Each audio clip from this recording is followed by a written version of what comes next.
Di sebuah kota kecil yang penuh dengan kehidupan modern, berdiri sebuah rumah megah dengan pagar tinggi dan gerbang besi yang kokoh. Rumah itu milik Hendra dan Mawar, pasangan suami istri yang dikenal sebagai keluarga paling kaya di daerah itu. Tidak ada yang tahu pasti bagaimana mereka bisa mendapatkan kekayaan sebanyak itu. Tetapi semua orang sepakat bahwa dalam waktu 10 tahun terakhir, kehidupan mereka berubah drastis. Dulu, Hendra hanyalah seorang pengusaha kecil yang hampir bangkrut. Bisnisnya berkali-kali mengalami kerugian, sementara utang menumpuk. Namun, secara tiba-tiba, dalam waktu singkat, perusahaannya bangkit dan berkembang pesat. Ia membeli banyak tanah, membangun properti, memiliki beberapa bisnis sukses, dan hidup dalam kemewahan.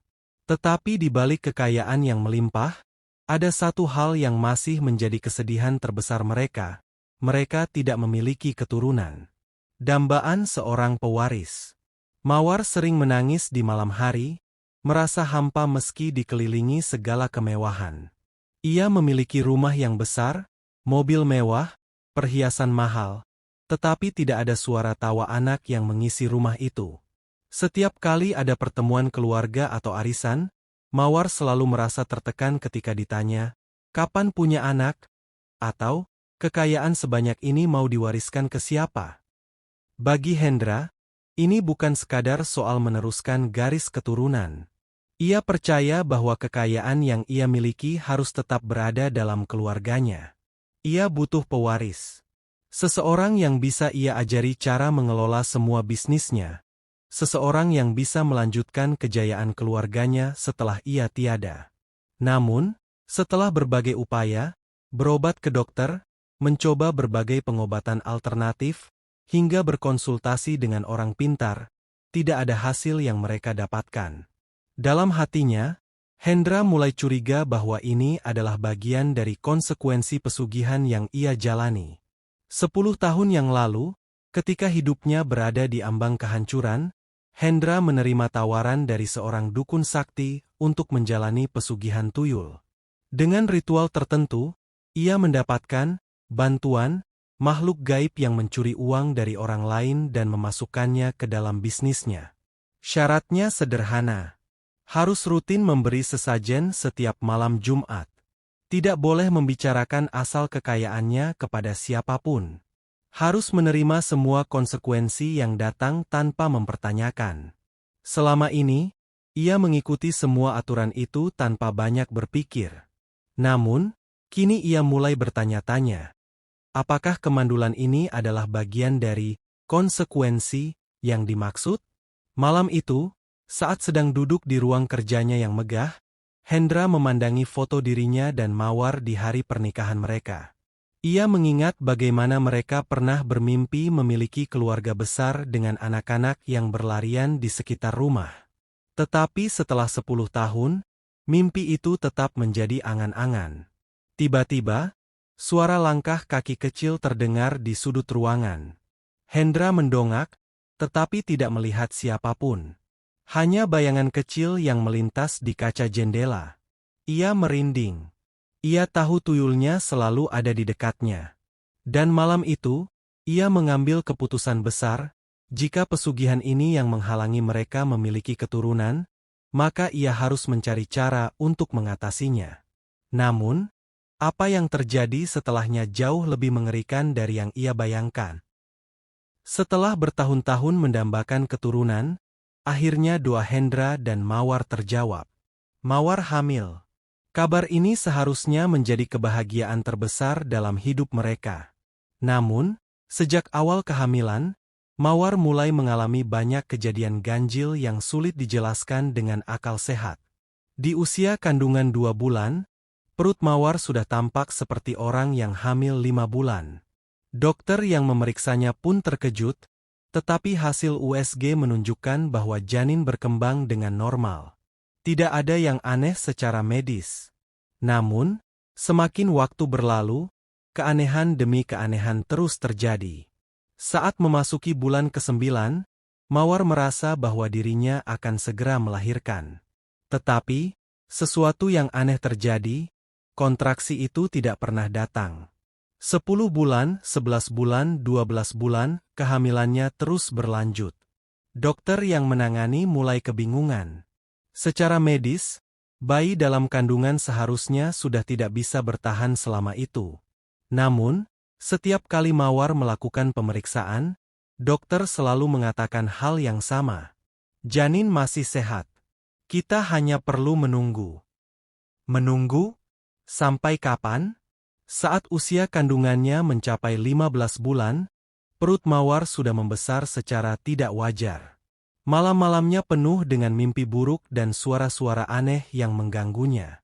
Terkadang, ia merasakan ada sesuatu yang bergerak di dalam perutnya, bukan seperti tendangan bayi biasa, tetapi lebih seperti gerakan cepat dan mencakar. Hendra yang awalnya sangat bahagia mulai merasakan ketakutan yang luar biasa. Setiap malam, ia mendengar suara cekikikan kecil di sudut rumah, meskipun tidak ada seorang anak pun di sana. Lampu sering berkedip-kedip, dan barang-barang di rumah bergerak sendiri. Bahkan, asisten rumah tangga mereka beberapa kali melihat bayangan kecil melintas dengan cepat di sekitar rumah. Suatu malam, saat Hendra sedang terjaga di ruang tamunya, ia melihat sesuatu yang membuat bulu kuduknya berdiri.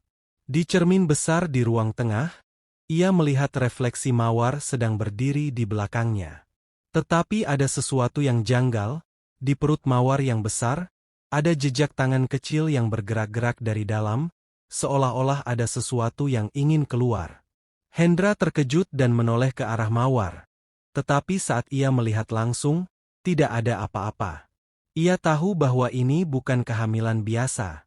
Ini adalah sesuatu yang lebih mengerikan dari yang pernah ia bayangkan. Pada malam ke-16 setelah kandungan Mawar memasuki bulan ke-15, tiba-tiba ia merasakan kontraksi yang begitu hebat. Hendra segera membawa istrinya ke rumah sakit.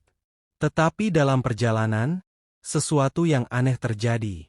Mawar mulai tertawa sendiri, lalu menangis, lalu berteriak keras. Suaranya bukan lagi seperti suara manusia biasa, tetapi terdengar menyeramkan dan bergema di dalam mobil. Saat mereka tiba di rumah sakit, dokter segera melakukan tindakan persalinan darurat. Namun, begitu proses kelahiran dimulai, semua lampu di rumah sakit tiba-tiba mati. Perawat yang membantu mulai merasa mual dan ketakutan tanpa alasan yang jelas. Dan akhirnya, ketika bayi itu lahir, bukan tangisan bayi yang terdengar, tetapi suara cekikikan halus yang menggetarkan seluruh ruangan. Dokter yang membantu proses persalinan seketika jatuh pingsan. Perawat-perawat berlarian keluar dari ruangan. Hanya Hendra yang masih berdiri, terpaku dengan tatapan kosong saat melihat makhluk yang baru saja dilahirkan istrinya. Bayi itu bukan bayi manusia. Ia kecil, bertubuh pucat, dengan mata merah menyala dan kepala botak. Ia adalah tuyul. Dan di saat itulah Hendra menyadari bahwa selama ini, kekayaan yang ia bangun dengan pesugihan tidak pernah memberikan keturunan baginya. Yang ia lahirkan bukan seorang pewaris. Yang ia lahirkan adalah kutukan. Ruangan bersalin rumah sakit yang tadinya dipenuhi suara panik dan tangisan kini berubah menjadi sunyi. Hanya ada suara cekikikan halus dari makhluk kecil yang baru saja dilahirkan. Hendra menatap makhluk itu dengan tubuh gemetar. Itu bukan bayi yang ia dambakan. Itu adalah sesuatu yang lebih menyeramkan daripada mimpi buruk terburuknya. Seekor tuyul, lahir dari rahim istrinya. Mawar yang baru saja melahirkan hanya bisa menatap kosong ke arah makhluk kecil itu. Ia tidak menangis bahagia seperti ibu yang baru melahirkan. Sebaliknya, wajahnya penuh ketakutan. Tubuhnya gemetar, seolah seluruh energinya telah terkuras. Dokter dan perawat yang melihat kejadian itu berlarian keluar ruangan, meninggalkan Hendra dan Mawar sendirian. Tak ada yang berani menyentuh bayi itu. Namun, sesuatu yang lebih mengerikan terjadi. Tak lama setelah bayi itu lahir, Mawar tiba-tiba mengalami kejang-kejang.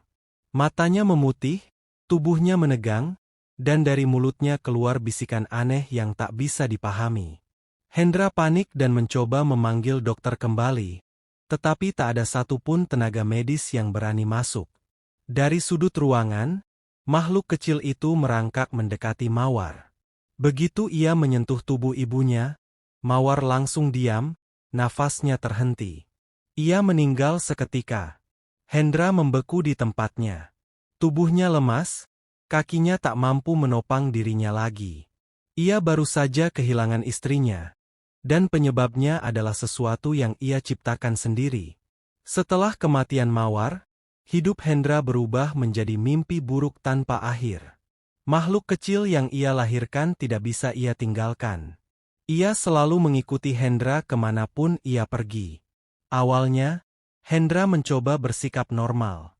Ia tetap menjalankan bisnisnya, tetap menghadiri acara sosial, tetap berusaha menjalani kehidupan seperti biasa. Tetapi setiap kali ia mencoba melupakan kejadian itu, tuyul yang ia lahirkan selalu muncul. Terkadang, ia melihat bayangan kecil berlari di sudut rumahnya. Kadang, saat ia menghitung uang di brankas, ada jejak tangan kecil yang muncul di atas lembaran uangnya. Bahkan, beberapa kali ia mendengar suara bisikan halus di telinganya saat tengah malam, "Ayah, aku lapar." Hendra mencoba berbagai cara untuk menyingkirkan tuyul itu.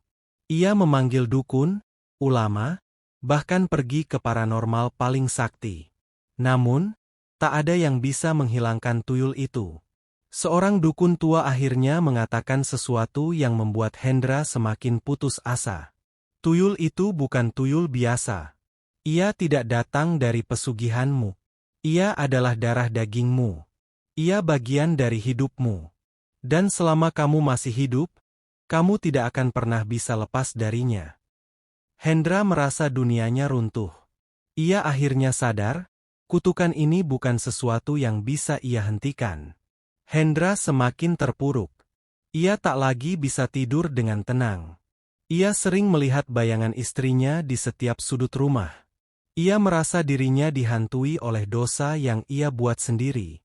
Hingga suatu malam, tubuhnya ditemukan tergantung di kamar pribadinya. Di dekatnya, ada tulisan yang ia coret di dinding dengan kuku tangannya sendiri. "Aku ingin lepas." Tapi dia tak pernah melepas. Yang lebih menyeramkan lagi, saat tubuhnya ditemukan, di sudut kamar ada jejak kaki kecil yang mengarah ke jendela. Tetapi tidak ada tanda-tanda ada seseorang keluar.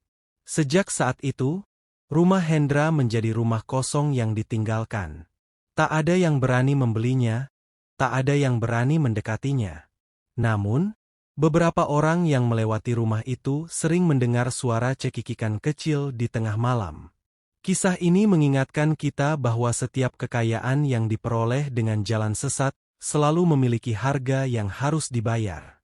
Hendra mendapatkan segalanya: harta, kekuasaan, kemewahan. Tetapi, pada akhirnya, ia kehilangan lebih dari yang pernah ia bayangkan. Jangan pernah tergoda dengan jalan pintas menuju kekayaan. Sebab, apa yang tampak seperti berkah di awal, bisa berubah menjadi kutukan yang tak terhindarkan. Sekian cerita kali ini, jangan lupa dukung channel ini. Terima kasih.